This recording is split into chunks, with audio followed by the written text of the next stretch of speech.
जानकारी जो दी, मैं सिर्फ दो बिंदु के बारे में जिज्ञासा है मेरी, सवाल नहीं है, कि अति पावनता जो आरोपित सदियों से चली आ रही है स्त्री पर, विशेष रूप से मातृत्व को लेकर के, उसमें भी टूटी हैं जंजीरें, लेकिन फिर भी लगता है कि जकड़न वहीं की वहीं है। क्या इस प्रकार की रचनाएं सामने आई हैं स्त्रियों की तरफ से? मेरी जानकारी में कम है, वो जानकारी में वृद्धि। दूसरा बिंदु, किन्नर समुदाय के साथ जुड़ी हुई भयंकर शोषण की जानकारियां सामने आती हैं किन्नर समुदाय से। कुछ पत्रिकाओं के किन्नर विशेषांक मैंने पढ़े, उसमें जानकारी मिली कि इस प्रकार की रचनाएं भी की गई हैं, विशेष रूप से मध्य प्रदेश से या और कहीं से महिला रचनाकार हैं, उन्होंने पुस्तकें लिखी हैं। वो दृष्टि से कहीं ओझल है या उस पर भी किसी किस्म की फोकस हुआ है? क्योंकि बदलाव में वारांगनाओं के ऊपर तो बहुत साहित्य है, काफ़ी कुछ कहा गया है। ये दो बिंदु आपसे जानना चाहूँगा। शुक्रिया। प्रज्ञा जी, मैं आपसे एक सवाल पूछना चाहती हूँ। सीमांत बुआ के लेखन को आप कहाँ देखती हैं? सीमांत बुआ के लेखन को आप कहाँ देखती हैं? बस इतना सवाल है मेरा। नमस्कार मैम, मैं गुरदीप। आपने अभी जो थोड़ी देर पहले बात की थी कि कई कहानियों में डायनों के बारे में बताया जाता है कि किसी स्त्री में देवी आ गई है। इसी बारे में निर्मला पुतुल जी भी काफ़ी लिखते हैं। दुमका की तरफ इस तरह की, झारखंड में इस तरह की बहुत सारी घटनाएं आज भी होती हैं। तो उस समाज में और हमारा जैसे हरियाणा या दिल्ली के आसपास का एनसीआर का जो एरिया है, उसमें बहुत ज़्यादा फ़र्क है, एजुकेशन में भी और अदर जो डेवलपमेंट है उसके मामले में भी। तो क्या दोनों को हम, दोनों जो महिलाएं हैं वहाँ की यहाँ की, उनको जोड़ के देख सकते हैं, या फिर वो जो देवी का जो ये कहानी बनाई जाती है, ये ज़बरदस्ती है या फिर स्त्री खुद आरोपित करती है? इसके बारे में आप क्या सोचते हैं? ये हंस के एक पत्रिका है जो आप सभी जानते हैं। राजेंद्र यादव ने 1993 में मार्च का एक संपादकीय था, उसमें लिखा था स्त्रियां भी दलित हैं। तो मृदुला गर्ग जैसी बड़ी लेखिका ने कहा था कि विरोध किया था बहुत ज़्यादा। तो इस बारे में आप क्या सोचते हैं? दोनों विदुषियों की तरफ से जो वक्तव्य दिए गए वो अपने आप में बहुत कमाल थे और किसी को इधर उधर भटकने का मौका नहीं दिया। सारा ध्यान जो रहा वो उनके एक एक शब्द पर जो है केंद्रित रहा। लेकिन मेरा सवाल सिर्फ इतना है कि जितने भी रेफरेंस दिए गए हैं वो कहानी से दिए गए हैं। इसमें साहित्य की कुछ और विधाएं जैसे नाटक पर या कविता से कुछ रेफरेंसेस हो जाते तो शायद और अच्छा होता। एक तो ये कि अशोक जी से मेरी जब बात हुई थी तो साहित्य का तो आसमान बहुत ज़्यादा बड़ा है, और मैंने कहानी में भी आप लगा लीजिए आसमान का आ भी नहीं छू पाई हूँ। तो जो है मेरी कोशिश ये रही। लेकिन हाँ, मैं बहुत सारी कविताएं भी पढ़ी हैं और बहुत सारे मैं मिसाल के तौर पर एक ही अगर कविता कहूँ सविता सिंह की मैं किसकी औरत हूँ, या सुधा अरोड़ा की एक और कहानी याद आ रही है, रहोगी तो तुम कहीं, या फिर मैं अगर नाटक कहूँ तो जननाट्य मंच का एक बहुत अच्छा नाटक है वो बोल उठी, जिसमें 3 कहानियों का कोलाज है और एक छोटी बच्ची एक पूरे जो है एक फैक्ट्री में काम करने वाली औरत की समस्या है उसमें, क्योंकि वहाँ टॉयलेट्स की कमी है। एक उसका वो संघर्ष है जो वहाँ के जो पुरुष साथी हैं उनको बड़े संघर्ष दिखाई दे रहे हैं, लेकिन महिला को टॉयलेट जाना है उसका कोई संघर्ष उन्हें दिखाई नहीं दे रहे। वो मजाक उड़ा रहे हैं कि हमारा क्या है, हम तो जो है झाड़ी में भी चले जाएं, हम तो कहीं चले जाएं, उन्हें शर्म भी नहीं आती। एक ही वर्ग से लोग हैं। एक ये संघर्ष सामने आता है, बच्ची का संघर्ष सामने आता है कि वो उसको मालकिन ने लाल रिबन दिए हैं, वो भी उसको एक इस्तेमाल की हुई चीज़, वो भी वो उससे खेल नहीं सकती। कभी पिता बीच में आ जाता है, कभी दादा बीच में आ जाता है, और भाई तो अपनी पतंग के लिए वो रिबन ले जाता है कि तू क्या करेगी इन रिबन का, मेरी पतंग ज़्यादा शानदार लगेगी इन रिबन से। तो बहुत सारे ऐसे उदाहरण हैं, लेकिन समय की कमी। और मैंने आपसे पहले ही कहा था कि कहानियाँ बताना काम नहीं है, काम तो जो है वो संदर्भ और मुद्दे बताना है। तो इसके लिए मैं ज़रूर क्षमा चाहूँगी कि मैं इतने विस्तार से नहीं बता पाई। मेरे पास उपन्यास भी बहुत सारे थे, मैं उपन्यासों पर भी नहीं आ पाई, तो बात सिर्फ वो गिनाना नहीं था। हाँ, एक और चीज़ आपने मुझसे पूछा था मैडम, सिमोन द बुआ के लेखन को मैं कहाँ देखती हूँ।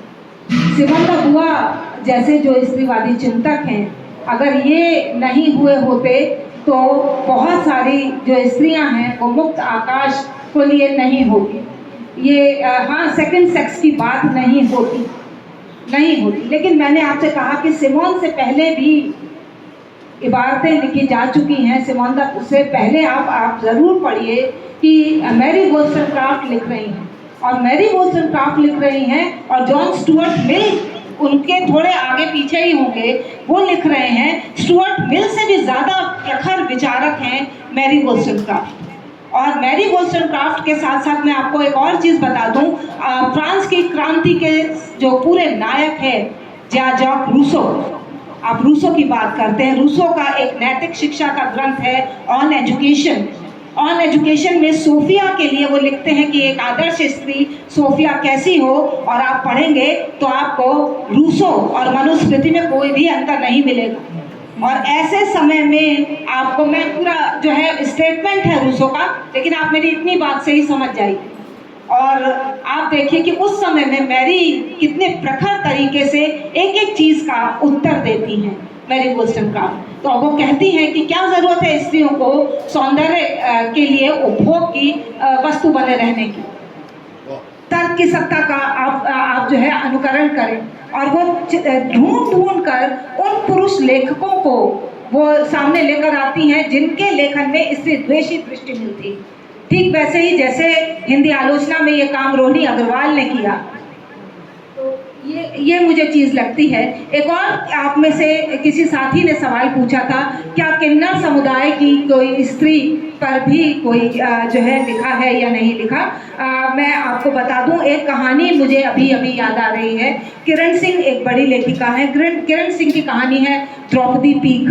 द्रौपदी पीक को आप ज़रूर पढ़िए। उनकी लेखिका उस कहानी की जो नायिका है घुंघरू के साथ एक और व्यक्तित्व है, किन्नर व्यक्तित्व है, और एक संत, एक जो है धर्म, एक बौद्ध भिक्षु है शायद। 3 लोग कैसे पर्वतारोहण के लिए निकल रहे हैं, और घुंघरू खुद एक वैश्या की लड़की है। और उस तरह से कहानी 3 धरातलों पर चलते हुए किन्नर समुदाय की भी जो चीज़ें हैं वो सामने लेकर आ रही है। सर, आपने सवाल किया था विवाह की पावनता पर। हाँ जी मैम। हाँ बिल्कुल चित्रा मुद्गल जी का उपन्यास, बिल्कुल हाँ बिल्कुल, नाला सोपान। हाँ, सही आपने याद दिलाया। विवाह की पावनता की आपने बात कही। मातृत्व की देखिए सर, ये ज़रूर है कि विवाह, या हम कहें कि ऐसी विवाह कई रूप में बहुत लोगों के लिए सुखद स्थिति भी है, लेकिन विवाह कई लोगों के लिए पितृसत्ता का ऐतिहासिक बोझ भी है। ये दोनों चीज़ें हमें दिखाई देती हैं। लेकिन मैं अपने आसपास ऐसी अनेक स्त्रियों को जानती हूँ जो सिंगल पेरेंट की भूमिका में है।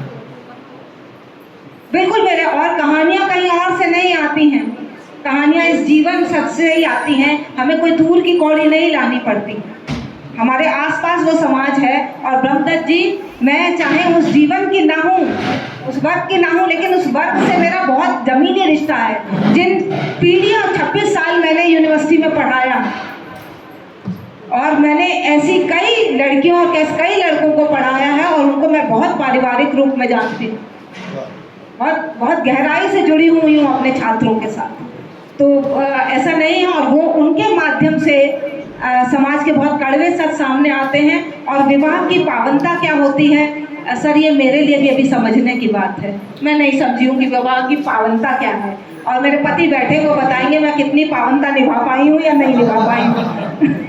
कोई पावनता और इस तरह की नैतिकता बड़े सापेक्षिक शब्द हैं। एक की निगाह में जो पावनता है, दूसरी की निगाह में वो अपराध है। ये चीज़ है। एक और साथी ने पूछा था कि हरियाणा और दिल्ली में डायन जैसी चीज़ नहीं होती। भाई, आप गलत हैं। हाँ हाँ हाँ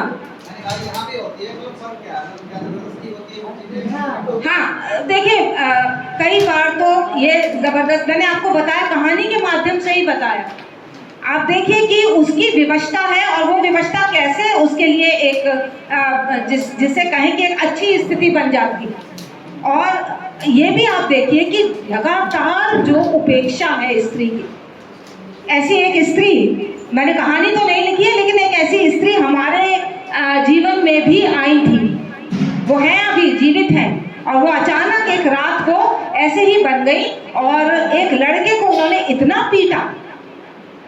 पीटा और कहा कि तू ही दोषी है, तू ही दोषी है। पता नहीं भीतर का सच क्या था, लेकिन मुझे ये लगता है कि कहीं ना कहीं जो वर्षों की, पीढ़ियों की जो उपेक्षा है, उसका एक कारण भी यह है क्योंकि डायन और देवी ये धर्म और रूढ़ियों से जुड़ी हुई चीज़ें हैं, इन पर आप सही हाथ नहीं रख सकते। अगर औरत कहेगी कि मुझे ये चाहिए, तब आप फिर भी मना कर दें, लेकिन भाई डायन बनकर कहते कि ला अभी मेरे लिए एक गिलास मिल्क शेक लेकर आ, आप सर के बल जाएंगे और लेकर आएंगे,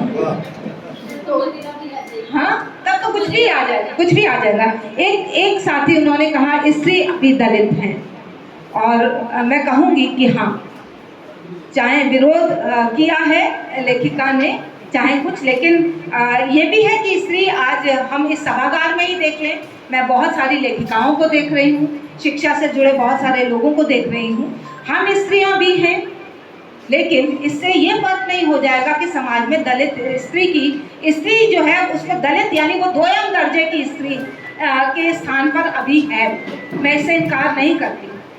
और जितनी भी कहानियों को मैंने वानगी के रूप में पेश किया है, साथी आप ज़रूर समझे होंगे कि स्त्री जो है अभी कहानी की दुनिया में भी सवार नहीं हो पाई। ठीक है, मुझे लगता है कि ये मैंने संक्षेप में आप सभी के शायद सवालों का जवाब दिया है। हाँ जी, धन्यवाद। ये डॉक्टर शोभ भाटे जी की किताबें हैं और वो सभी को भेंट कर रहे हैं, तो तालियां बजा दें। एक मिनट हंस। सभी साथियों को सादर नमस्कार। डॉक्टर ओम प्रकाश गरेवाल अध्ययन संस्थान, इस जो सड़क है मेन अग्रसेन चौक से सीधी जाती है, लास्ट में जाके लेफ्ट में मुड़ती है, और राइट साइड में कैलाश नगर की 5 नंबर गली में संस्थान का जो लाइब्रेरी है और कार्यालय है वो स्थित है। उसमें 1500 के करीब पुस्तकें हैं और पत्रिकाएं हैं, बहुत पुरानी पत्रिकाएं हैं, वो हमने फ्री ऑफ कॉस्ट सबके लिए खोल दी हैं। जो भी ज़रूरतमंद है वो आकर पढ़े, बैठे, वहाँ पर पूरी उसको सहूलतें दी जाती हैं। और वहाँ कम से कम 30-35 नौजवान पढ़ने आते हैं, लड़के लड़कियाँ, और सुबह से लेकर शाम तक वो ओपन रहती है। पूरी किताबें आपके लिए जितनी आप ले जाना चाहें वो आप ले जा सकते हैं। सबसे निवेदन है कि उस लाइब्रेरी में बहुत अच्छे अंक हैं, पुराने, बहुत अच्छी किताबें हैं, और आप आइए, आपका स्वागत है।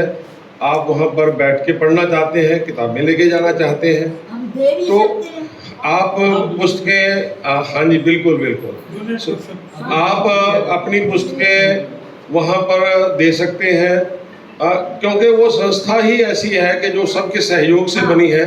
हम भी 100 रुपया महीना, 100 रुपये एक महीने के लिए सदस्यता डोनेशन ले रहे हैं, लोग दे रहे हैं, बहुत लोग सहयोग दे रहे हैं, 70-80 लोगों ने दिया है 1200 रुपये साल का। तो आप लोग उसमें सहयोग दीजिए। सबसे बड़ा खतरा पढ़ने पे है। हमारा जो समाज है, हमारी जो परंपराएं हैं, हमारा जो ढांचा है, वो किताबों का दुश्मन है, पढ़ने का दुश्मन है। ये बात आप समझ लीजिए। आप एक लड़ाई लड़ रहे हैं, उस लड़ाई में हम सब इकट्ठे हैं, आप भी और हम भी सब एक हैं, एक ही काम कर रहे हैं। वो उसमें छोटा सा प्रयास हमारा है, और यही मैं कहने के लिए आपको आया था।